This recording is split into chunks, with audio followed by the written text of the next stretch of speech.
Assalamualaikum warahmatullahi wabarakatuh. Kembali lagi di channel Bintoro Corp bersama saya Adnan di segmen Intip Bintoro, inspirasi dan tips ala Bintoro. Intip terus.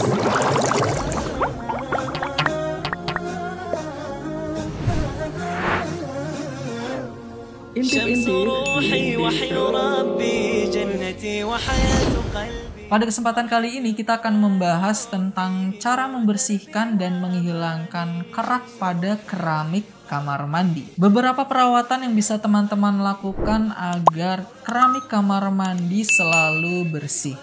Yang pertama, gunakan filter air. Karena mungkin di beberapa wilayah teman-teman itu masih mendapatkan sumber air yang kurang bersih, yang masih memiliki warna misalkan. Nah, warna ini bisa menjadi pemicu timbulnya kerak pada keramik kamar mandi rumah teman-teman. Teman-teman bisa menggunakan filter keran air yang mungkin minim budget, seperti menggunakan hanya kain bersih teman-teman, terus kita sambungkan di tempat keluarnya air. Nah, ini bisa menjadi solusi untuk teman-teman yang sumber airnya itu masih kurang baik atau kurang bagus ya teman-teman, yang masih bernoda atau berwarna gitu ya, sehingga bisa menimbulkan noda kekuningan pada lantai keramik ataupun dinding keramik dari kamar mandi rumah teman-teman. Tapi jangan lupa untuk mengganti filter keran air ini secara berkala agar kotoran yang ada gitu ya, kotoran yang tertampung di filter air ini itu tidak menghambat aliran air di kamar mandi teman-teman, sehingga kamar mandi teman-teman airnya tetap lancar, tetap bersih. Kemudian air yang jatuh ke keramik di kamar mandi teman-teman ini tidak akan menghilangkan atau memberikan jejak noda kuning gitu teman-teman. 2. Lap dinding keramik kamar mandi teman-teman secara rutin. Jadi bagian dinding ini menjadi bagian yang paling mudah untuk berkerak, karena kalau misalkan kita lagi mandi gitu ya, kemudian airnya terkena badan kita dan kemudian ciprat gitu ya, kemudian mantul gitu airnya, itu yang pertama kali terkena itu adalah dinding, kemudian baru dia turun ke lantai gitu airnya. Jadi yang pertama kali yang paling mudah terkena air ataupun sabun gitu ya, itu adalah bagian dinding ini gitu teman-teman. Nah, ada baiknya kita lap dinding setelah teman-teman mandi. Jadi kalau misalkan teman-teman habis mandi, langsung dilap dindingnya agar selalu bersih gitu ya teman-teman ya. Jangan tunggu nanti-nanti, karena nantinya akan timbul kerak, akan muncul kerak menjadi kerak gitu, dan ini akan lebih sulit dibersihkan. Selanjutnya, perhatikan kotoran di saluran pembuangan kamar mandi di rumah teman-teman. Nah, ini kalau misalnya kita habis mandi, mungkin ada sisa-sisa sabun atau mungkin rontokan-rontokan rambut gitu ya, yang akhirnya menyumbat di saluran. Atau mungkin teman-teman menggunakan sampo saset gitu, misalkan atau sabun saset. Nah, ini bungkusnya itu terbawa air sampai ke menyumbat di saluran pembuangan teman-teman. Nah, ini perhatikan selalu, usahakan kalau misalkan ada yang menyumbat, ada kotoran yang mengendap, itu langsung dibuang ke tempat sampah.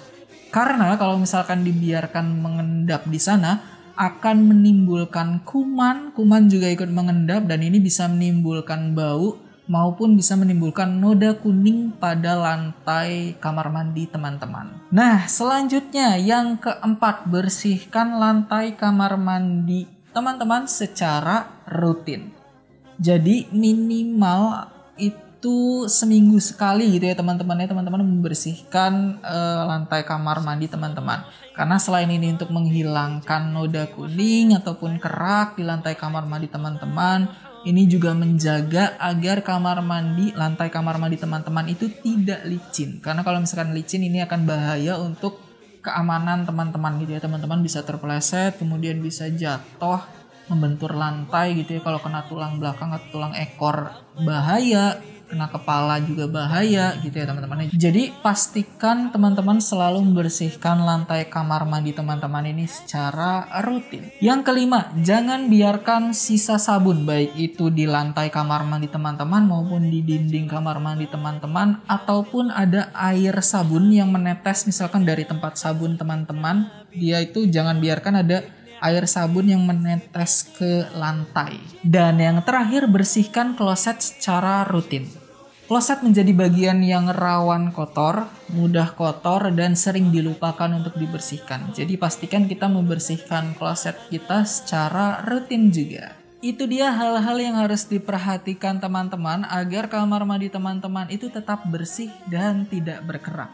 Tapi buat teman-teman yang kamar mandinya mungkin mulai berkerak atau mungkin sudah berkerak, kita kasih 2 pilihan material produk pembersih yang teman-teman bisa gunakan untuk menghilangkan kerak di keramik kamar mandi teman-teman. Yang pertama, gunakan cairan cuci piring. Jadi caranya campurkan cairan pembersih ini, cairan cuci piring, sabun cuci piring gitu ya, dengan sedikit air. Kemudian semprotkan di keramik kamar mandi teman-teman. Kemudian sikat dan bilas. Jangan lupa bilasnya sampai bersih, benar-benar bersih ya teman-teman. Yang kedua, gunakan sitron. Jadi langkahnya pertama teman-teman bisa gosok dulu keramik kamar mandi teman-teman menggunakan sikat dan deterjen. Kemudian bilas sampai bersih dan taburkan sitron sesuai dengan kebutuhannya teman-teman ya. Kemudian teman-teman bisa tunggu 15 menit. Setelah 15 menit teman-teman bisa mulai melihat kotoran-kotorannya atau kerak-keraknya itu dia luntur dengan sendirinya. Setelah luntur jangan lupa bersihkan, bilas sampai bersih. Itu dia teman-teman cara untuk membersihkan dan menghilangkan kerak pada keramik di kamar mandi teman-teman. Kalau misalkan masih punya pertanyaan mungkin seputar cara untuk membersihkan bagian-bagian lainnya, teman-teman bisa langsung tulis di kolom komentar di bawah. Jangan lupa untuk subscribe dan nyalakan lonceng notifikasi channel Bintoro Corp kalau teman-teman nggak pengen ketinggalan video-video kita selanjutnya. Sampai jumpa di segmen Intip Bintoro, inspirasi dan tips ala Bintoro selanjutnya. Intip-intip, intip terus. Terima kasih. Wassalamualaikum warahmatullahi wabarakatuh.